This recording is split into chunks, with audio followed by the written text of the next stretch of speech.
Study IQ IAS, अब तैयारी हुई अफोर्डेबल। दोस्तों, मानव समाज और युद्ध का इतिहास जितना पुराना है, दोनों का रिश्ता उतना ही गहरा। दुनिया के कुछ विद्वानों का मानना है कि इंसानों को युद्ध से और युद्ध को इंसानों से अलग नहीं किया जा सकता। युद्ध तब भी थे जब सतयुग था, युग अब भी है जब कलयुग है। हमारे जहन में कुछ युद्ध उनमें लड़ने वाले वीर योद्धाओं के निस्वार्थ बलिदान के कारण जिंदा है, तो कुछ युद्ध उसमें हुए विध्वंस के कारण। दोस्तों, वर्ल्ड वॉर सेकेंड भी ऐसा ही एक युद्ध है जो हमें उसमें लड़ने वाले योद्धाओं और उसमें हुए विध्वंस यानी डिस्ट्रक्शन के कारण याद है। लेकिन कुछ इतिहास द्वितीय विश्व युद्ध को एक तीसरे कारण से भी याद रखते हैं। वो कारण है लुफ्टवाफे। दोस्तों, लुफ्टवाफे कोई जगह या कोई हथियार नहीं, बल्कि जर्मन एयरफोर्स का नाम था। द्वितीय विश्व युद्ध के दौरान जर्मनी को मिली शुरुआती सफलता के पीछे एक बड़ा हाथ लुफ्टवाफे का ही था। अपने चरम में ये एयरफोर्स दुनिया की सबसे डेडली आर्मी विंग कंसीडर की जाती थी। कुछ इतिहासकारों का मानना है कि अगर अमेरिकन इंटरवेंशन से लुफ्टवाफे की ताकत को समय रहते कमजोर नहीं किया जाता, तो द्वितीय विश्व युद्ध की शुरुआत का जो बिगुल जर्मनी ने बजाया था, उसका अंत भी वही करता। लेकिन लुफ्टवाफे की ही तरह आज भी एयरफोर्स किसी भी आर्म्ड फोर्स का एक महत्वपूर्ण अंग होती है। अगर युद्ध के दौरान थल सेना जमीन की रक्षा करती है तो वायुसेना आसमान की। अगर जल सेना समुद्र पर नजरें जमाए बैठी है तो वायुसेना आसमान में। अपने घर की रक्षा करने से लेकर दुश्मन को उसके घर में घुसकर मारने तक वायुसेना अनेक ऑपरेशंस को कंडक्ट करती है। इसी के चलते हर देश की सरकार एयरफोर्स की जरूरतों का विशेष ध्यान रखती है।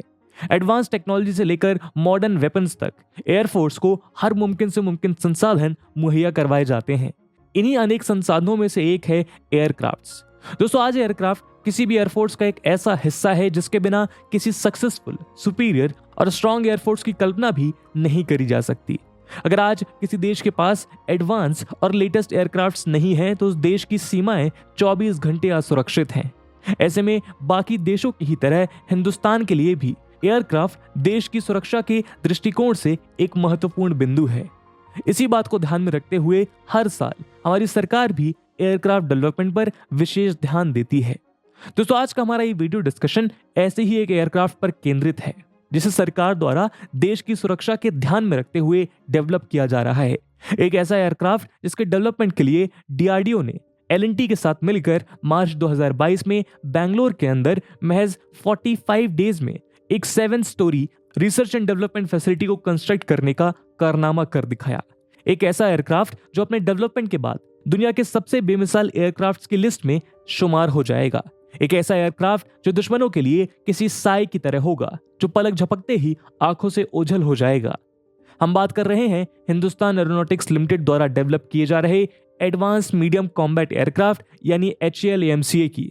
दोस्तों, आज के हमारे इस वीडियो डिस्कशन में हम AMCA से जुड़े उन पैरामीटर्स पर एक नजर डालेंगे जो इस एयरक्राफ्ट को इतना खास बना देते हैं।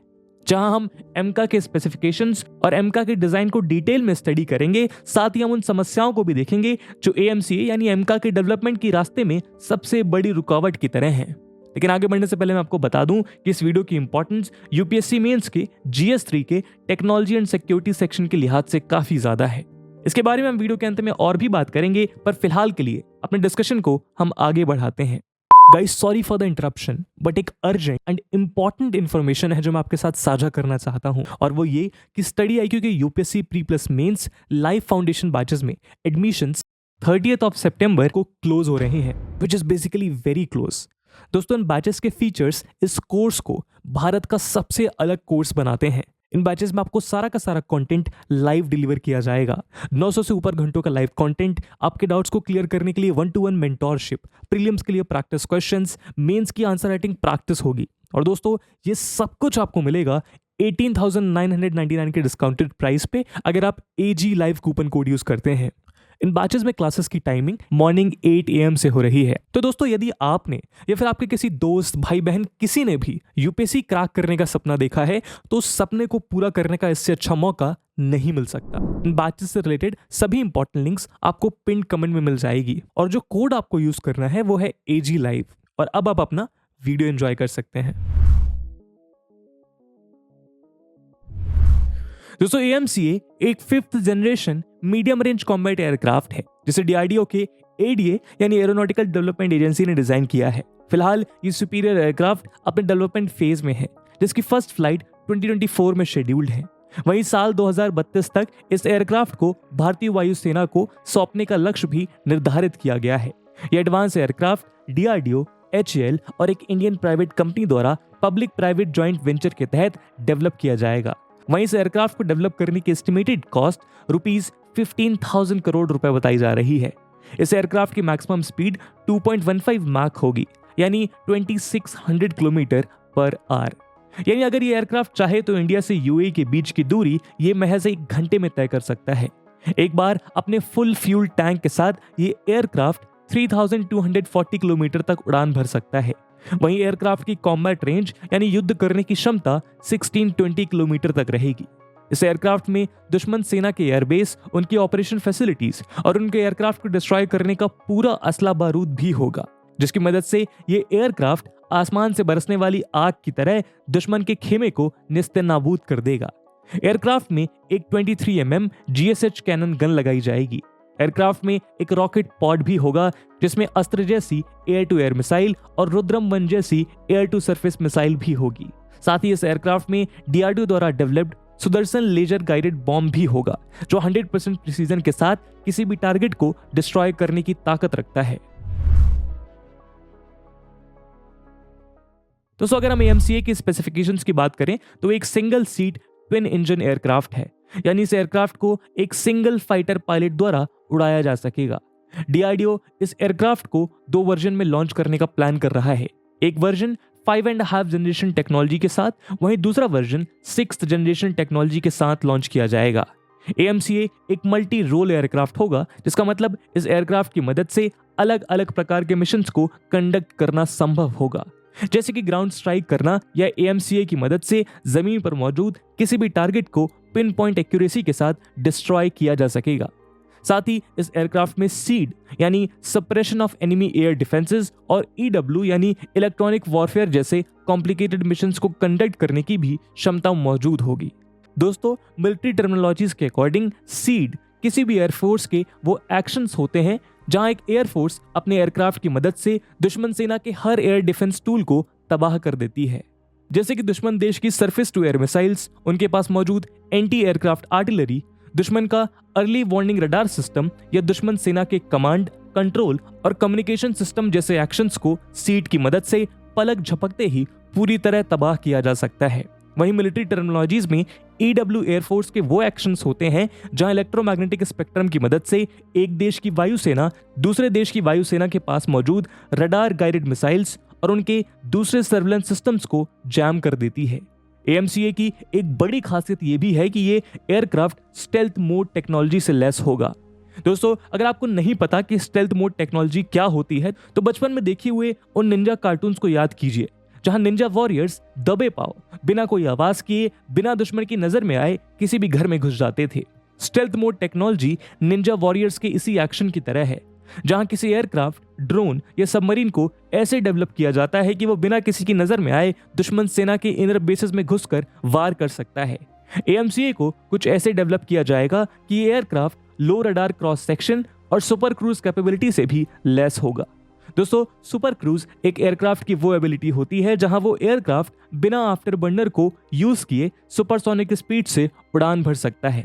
बेसिकली आफ्टर बर्नर एयरक्राफ्ट में मौजूद एक ऐसा टूल होता है जिसकी मदद से किसी एयरक्राफ्ट को स्पीड ऑफ साउंड से तेज उड़ाया जा सकता है, लेकिन आफ्टर बर्नर को यूज करने के बाद उस एयरक्राफ्ट की फ्यूल कंजम्पशन रेट भी बढ़ जाती है। फिलहाल दुनिया में सिर्फ 7 ऐसे एयरक्राफ्ट हैं जिनमें ये कॉम्प्लेक्स सुपर क्रूज टेक्नोलॉजी मौजूद है।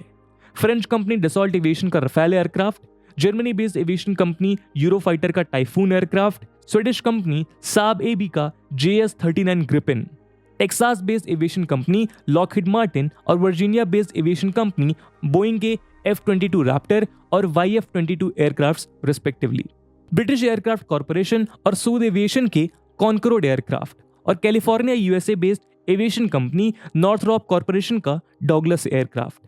और ये अपने डेवलपमेंट के बाद हमारा HAL AMCA दुनिया का 8वां ऐसा एयरक्राफ्ट होगा जो सुपर क्रूज टेक्नोलॉजी से लेस होगा। साथ ही अपने कंप्लीशन के बाद HAL AMCA इंडिया का फर्स्ट 5th जनरेशन एयरक्राफ्ट भी होगा, जिसे आगे चलकर 6th जनरेशन एयरक्राफ्ट में भी अपग्रेड किया जाएगा।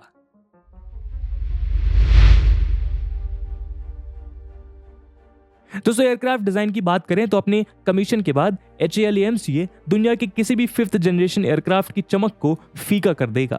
AMCA को डेवलप करने वाले ADA की डिजाइन टीम ने इस एयरक्राफ्ट की हर जरूरत को ध्यान में रखते हुए इसे डिजाइन किया है। एयरक्राफ्ट के एक एक पार्ट को कुछ इस तरह डिजाइन किया गया है जिससे ये एयरक्राफ्ट बाकी एयरक्राफ्ट के मुकाबले सुपरसोनिक स्पीड पर भी ज्यादा स्टेबल रह सके। इसी के चलते एयरक्राफ्ट के शोल्डर पर 2 डायमंड शेप ट्रेपजॉइडल विंग्स लगाए गए हैं ताकि ये एयर को एप्रोप्रिएट एंगल से कट कर सके। साथ ही एयरक्राफ्ट के बैक में एक वी शेप्ड टेल दी गई है जिसके साथ 2 लार्ज फ्यूजलेग टेल विंग्स भी दिए गए हैं जो एयरक्राफ्ट को सुपरसोनिक स्पीड पर स्टेबलाइज करेंगी। पायलट की कॉकपिट को बाकी एयरक्राफ्ट के मुकाबले ज्यादा एलिवेशन पर बनाया गया है ताकि एयरक्राफ्ट को चला रहे पायलट की विजिबिलिटी किसी भी सिचुएशन में कॉम्प्रोमाइज ना हो। लेकिन इस एयरक्राफ्ट की सबसे बड़ी खासियत इसका लो क्रॉस सेक्शन एरिया है। एयरक्राफ्ट के एयर इनटेक शेप को S अल्फाबेट की तरह डिजाइन किया गया है जिसकी मदद से ये एयरक्राफ्ट दुश्मन सेना के रडार सिस्टम को बड़ी आसानी से चकमा दे सकेगा और ये डिजाइन एयरक्राफ्ट के स्टेल्थ मोड कैरेक्टरिस्टिक को भी इनहांस कर देगी। साथ ही इस एयरक्राफ्ट में दुश्मन के रडार सिस्टम को ट्रैक करने और उन्हें जैम करने के उत्तम AESA रडार सिस्टम भी लगाए जाएंगे जो इस एयरक्राफ्ट को दुश्मनों के लिए लगभग अदृश्य बना देंगे। उत्तम AESA रडार सिस्टम को DRDO की ही एक लेबोरेटरी LRDE ने डेवलप किया है। फिलहाल इस एयरक्राफ्ट को 5th जनरेशन टूल से लेस किया जाएगा लेकिन आने वाले समय में ये एयरक्राफ्ट एनर्जी वेपन और स्वार्म ड्रोन जैसी 6th जनरेशन टेक्नोलॉजी से भी लेस होगा। दोस्तों स्वार्म ड्रोन एक ऐसा न्यू जनरेशनल ड्रोन है जो ट्रेडिशनल ड्रोन्स के मुकाबले साइज और एरिया में छोटा होता है। अपने छोटे साइज की वजह से इस ड्रोन को कॉम्पैक्ट से कॉम्पैक्ट एरिया में सर्विलेंस के लिए इस्तेमाल किया जाता है। अगर आप अभी भी स्वार्म ड्रोन को इमेजिन नहीं कर पा रहे हैं तो मार्वल कॉमिक्स के कैरेक्टर फैल्कन को याद कीजिए। फैल्कन के पास भी एक स्वार्म ड्रोन होता है जिसे रेड विंग कहा जाता है और आने वाले समय में किसी ऐसे ही ड्रोन को AMCA के साथ अटैच करने का भी विचार है। दोस्तों अपने डिजाइन की इन्हीं सारी खूबियों की वजह से आज देश विदेश के बहुत से एक्सपर्ट्स AMCA को सुखोई Su-30 MKI जैसे सुपीरियर एयरक्राफ्ट का सक्सेसर मान रहे हैं। सुखोई Su-30 MKI रशिया द्वारा डेवलप और HAL द्वारा बिल्ट एक twin jet engine based multipurpose aircraft है जिसे आज इंडियन एयरफोर्स फ्लीट की बैकबोन माना जाता है। AMCA की इन्हीं सारी फंक्शनैलिटीज को देखते हुए DRDO इस एयरक्राफ्ट के नेवल वर्जन पर भी काम कर रहा है ताकि इस तरह के अल्ट्रा मॉडर्न एयरक्राफ्ट को INS विक्रांत जैसे एयरक्राफ्ट कैरियर पर भी डिप्लॉय किया जा सके। दोस्तों AMCA की इंपॉर्टेंस का अंदाजा आप इस बात से लगा सकते हैं कि जब पूर्व HAL चेयरमैन R माधवन से AMCA के बारे में पूछा गया तो उन्होंने कहा था कि अपने डेवलपमेंट के बाद AMCA एयरक्राफ्ट टेक्नोलॉजी के फील्ड में इंडिया को क्वांटम जंप दिला देगा। वहीं minister of state for defence रहे अजय भट्ट का कहना था कि AMCA अपने डेवलपमेंट के बाद आने वाले समय में देश की डिफेंस इंपोर्ट को रिड्यूस करेगा क्योंकि दुनिया में मौजूद किसी भी दूसरे 5th जनरेशन एयरक्राफ्ट के मुकाबले AMCA कम लागत में तैयार हो पाएगा। वहीं सरकार कोशिश करेगी कि इस एयरक्राफ्ट के डेवलपमेंट में ज्यादा से ज्यादा हाथ देश के अपने हों। लेकिन दोस्तों AMCA की डिजाइन और खूबियां सुनने में जितनी रोचक और मजेदार लगती हैं, इन्हें डेवलप करना उतना ही मुश्किल और जटिल है। चलिए एक नजर डालते हैं इस world class piece of modern technology के डेवलपमेंट में आ रहे मेजर ऑब्स्टिकल पर। दोस्तों HAL-AMCA को डेवलप करने की राह में सबसे बड़ा और एकमात्र पत्थर इसके इंजन को माना जा रहा है। ADA डिजाइन के अकॉर्डिंग एयरक्राफ्ट के फ्यूजलेज यानी एयरक्राफ्ट की मेन बॉडी के करीब 2 आफ्टर बर्निंग टर्बोफैन इंजन्स को लगाना है। ये इंजन्स DSI यानी डाइवर्टलेस सुपरसोनिक इनलेट्स पर बेस्ड होंगे जो एयरक्राफ्ट के अंदर आने वाली एयर को कंट्रोल्ड मैनर में पास करेंगे। शुरुआत में तय हुआ था कि तेजस के लिए बनाए जा रहे कावेरी इंजन का ही एक अपग्रेडेड वर्जन इस एयरक्राफ्ट में लगा दिया जाएगा, लेकिन कावेरी इंजन एक सब ऑप्टिमल परफॉर्मेंस की वजह से कावेरी इंजन प्रोग्राम को AMCA डेवलपमेंट प्रोग्राम से अलग कर दिया गया। बाद में तय हुआ कि एयरक्राफ्ट में लगने वाले 2 इंजन में से एक बोइंग एविएशन का GEF 414 होगा और दूसरे इंजन को इंडिजिनसली डेवलप किया जाएगा। लेकिन अपनी लाख कोशिश के बाद भी इस सेकंड इंजन को डेवलप करने के लिए ADA को कोई भी इंडिजिनस डेवलपर पार्टनर नहीं मिला। इसके बाद ADA ने किसी फॉरेन कंपनी की तलाश की जो ADA के साथ ज्वाइंट वेंचर में इस इंजन को डेवलप कर सके।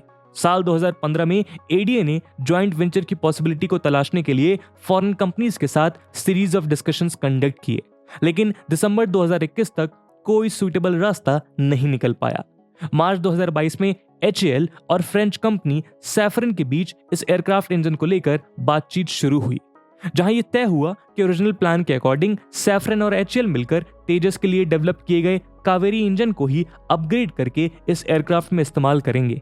इसके लिए सैफरन एविएशन ने हैदराबाद के अंदर MRO यानी मेंटेनेंस, रिपेयर और ओवरऑल फैसिलिटी बनाने का फैसला किया है।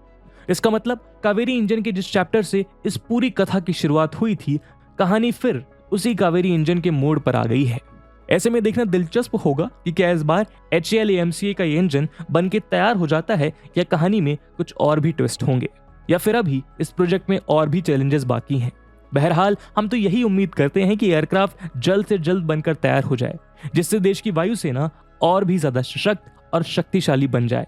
तो दोस्तों, ये थी एक केस स्टडी जहां पे हमने HAL AMCA के बारे में बात करी, और जैसा कि हमने वीडियो के पहले भाग में डिस्कशन किया था कि इस वीडियो की इंपॉर्टेंस UPSC मेंस के लिहाज से काफी ज्यादा है, और उसी इंपॉर्टेंस को देखते हुए एक सवाल हम आपके लिए छोड़कर जा रहे हैं, जिसको आपको कमेंट सेक्शन में आंसर करना है। And the question is, critically examine the statement, development of 5th generation aircraft could prove to be a game changer in future potential war against China for India. And with this question, my friends, that's it for the video. I hope आपको video पसंद आई होगी, और अगर पसंद आई है तो अपने दोस्तों के साथ शेयर करना मत भूलिएगा। हम मिलते हैं अगले वीडियो में, तब तक के लिए जय हिंद, जय भारत।